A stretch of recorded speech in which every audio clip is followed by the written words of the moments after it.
Religiosos, por que vocês são tão especiais? Neste mesmo momento existe um muçulmano em sua mesquita. Ao acordar, ele fez suas abluções diárias, se posiciona em direção a Meca e agora se prostra em adoração ao seu Deus. O seu livro sagrado afirma que o seu procedimento é o correto e que seu dogma é indiscutível. Mesmo em seus piores dias, ele guarda o seu tempo para orações e para estudar o Corão. Seus ensinamentos aduzem, sem sombra de dúvida, que Cristo não era o Filho de Deus e que quem assim o considerar será punido por isso. Do outro lado do mundo, um cristão se ajoelha no átrio do seu templo em adoração a Jeová. Assim como o primeiro religioso, ele também obedece espartanamente os rituais e ordenamentos de seu livro de inspiração divina. Separa seu dízimo, se confessa, jejua, bebe do sangue e come do pão abençoado aos domingos. Ele também acredita de forma fidedigna que isso é o melhor a se fazer. Afirma que tal postura é seu norte e deve ser a sua maior ambição nesta vida. Já repararam que existe um problema aí? E esse problema é intransponível. Ou um está certo ou não está. Ou Cristo era mesmo Filho de Deus ou não era. Se um está certo, o outro está errado. A pergunta é simples, mas a resposta nem tanto. Pelo menos para quem não é religioso. Notem que nem o cristão e nem o muçulmano se preocupam se o outro pode estar certo, vez que ambos sabem possuir a verdade. Sim, o religioso afirma ter a certeza de que está certo. Isso faz parte do seu dogma. A dúvida não é desculpável. Não há virtude na dúvida. Aqui, a dúvida se supre com a fé e não com evidências. Quanto mais fé, mais virtude e mais certeza. O problema é que o problema continua lá. Mas existe um problema ainda maior.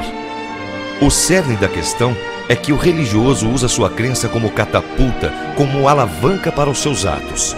Seus livros os ensinam que seus credos devem ser espalhados epidemicamente, doutrinados em crianças, esposados como verdade indiscriminada e inexorável.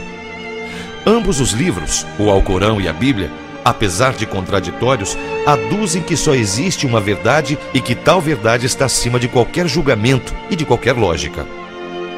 Tais alfarrábios, que foram redigidos em um tempo onde se acreditava que cuspir em feridas, por exemplo, podiam curá-las, por gente com conhecimento menor do que o de uma criança de 12 anos de hoje, não permite contestação, nem a fundamentada. Existe o pretexto e a argumentação de que seus textos contêm instruções transmitidas pelo Criador e Senhor Supremo, e para eles, isso parece ser suficiente. Ambos os deuses, o muçulmano e o cristão, são invisíveis, imóveis, omissos, vingativos, oniscientes, inescrutáveis. Ambos os deuses possuem crimes em suas costas, tragédias em seus espólios. Ambos os deuses te ordenam que creia, que engula sem água, que se ajoelhe. Ambos os deuses te comandam para que se entregue e afirmam que resistir é inútil e até perigoso. Assim como a embalagem de cereal e o ovo de chocolate recheado, eles prometem prêmios secretos. Secretos, pois nunca ninguém os viu. Não se conhece ninguém que tenha descontado o cheque. Quanto mais consumo do produto, maior a possibilidade de conseguir o prêmio eterno em uma loteria divina, onde a punição por não se acertar os 6 números é, claro, a tortura eterna. Mas quem disse que o cristão se preocupa se o muçulmano achou um regramento mais inteligente? Quem seria tolo de apostar que o islâmico ficou sem dormir ou comer suas tâmaras por conta da regra de ouro? Isso não é relevante.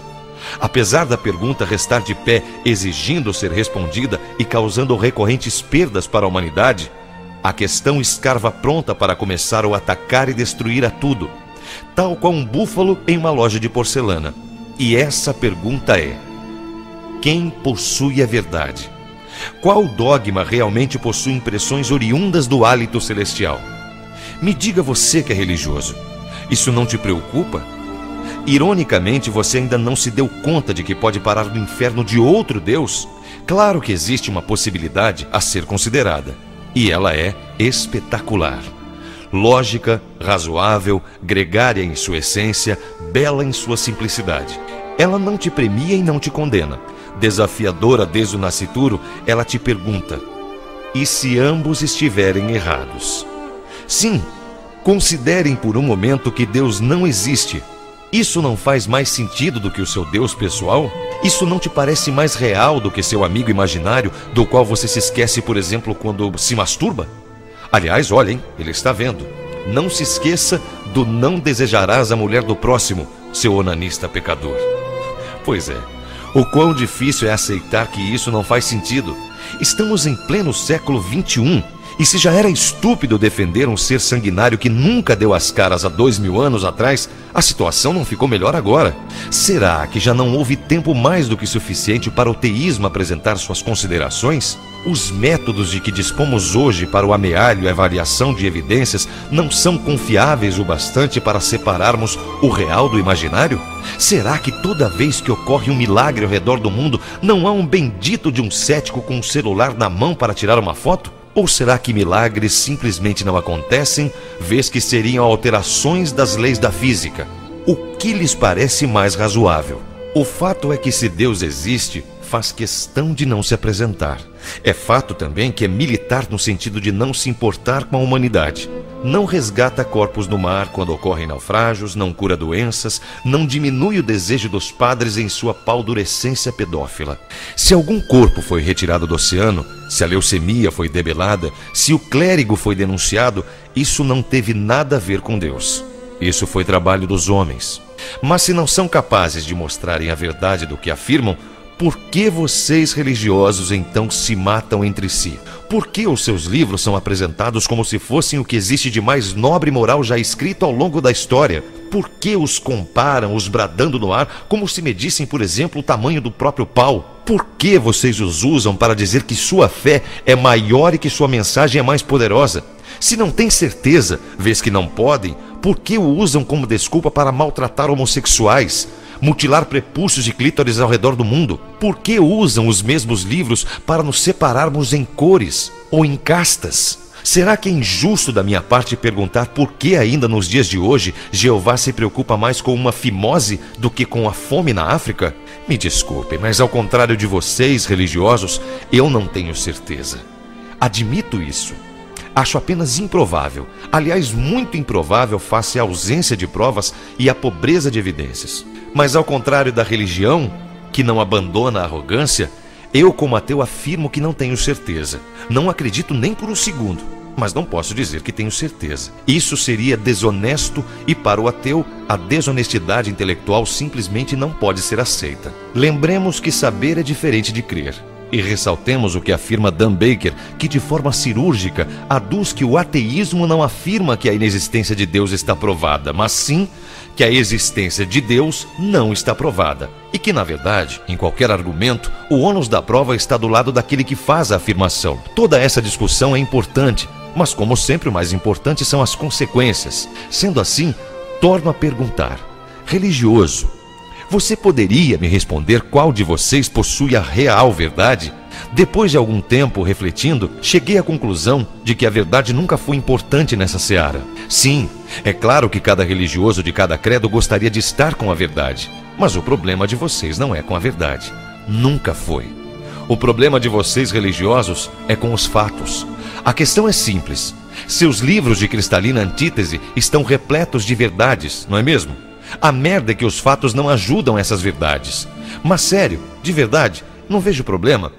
Podem acreditar na mulher que prediz o futuro apertando os testículos de um bode, por exemplo. Isso é com vocês. O problema começa quando essas verdades são impostas e disseminadas, causando mal a outros seres humanos. O que importa mesmo é que ao longo dos séculos, essas verdades de mentirinha, esse pó de pirlim-pim-pim, tem matado muita gente. Aviões são jogados contra prédios para se defender a verdade islâmica. Crianças sofrem lavagem cerebral em nome de verdades cristãs. Apedrejamentos são praticados para honrar a verdade muçulmana e vacinas contra HPV são proibidas em nome das verdades evangélicas. Que interessam os fatos? A religião, ao longo dos séculos, nunca se importou com os fatos. Mas pode ser que algum crente de plantão pergunte então: mas quais são os fatos? Vamos a eles. Os fatos são de que vocês, religiosos, não conseguem provar uma vírgula do que afirmam, mas matam uns aos outros de forma cíclica, rotineira e inevitável. Os fatos são os de que mais mortes se perpetuam em nome de Deus do que por qualquer outro motivo, e mesmo assim, as evidências das suas verdades estão no nível de nitrato de polipeido. Se não, vejamos. Judeus matam muçulmanos na Palestina, muçulmanos matam cristãos na Nigéria, hindus matam muçulmanos na Caxemira, no Sri Lanka budistas matam tamês hinduístas, na Irlanda do Norte cristãos católicos matam cristãos protestantes. Podemos continuar a tarde inteira. E enquanto isso, a humanidade dá voltas em um carrossel de tripas e sangue, onde a música circense é substituída pelo engatilhar do AK-47. Já passou da hora de você, religioso, entender que o seu problema não é com a verdade. Saiba que a verdade nunca perde em ser testada, em ser arguida, em ser comprovada. Não. A partir de agora, você, religioso, saiba que seu problema, amigo teísta, não será mais em ser cobrado em sua verdade. Pedir a você responsabilidade sobre suas verdades seria errado de nossa parte. Seu verdadeiro problema foi, é e sempre será com a mentira. Daqui para frente, lembre-se de que a cada sessão de descarrego, a cada unção não atendida, a cada milagre não comprovado, a cada batina manchada de sêmen e vergonha, a cada homossexual espancado com a bênção de Levítico e Deuteronômio, a cada negro colocado de lado em função de sua cor, a cada mensagem mediúnica de revista Caras, a cada despacho não aceito pelo santo, a cada criança enfibulada, a cada cápsula deflagrada e que atingir a cabeça de outro ser humano de fé como você, em nome de seu Deus e da sua verdade, nós ateus vamos estar lá para te lembrar. Esqueça as verdades, religioso. Você tem problemas com as mentiras. Texto de H.P. Charles.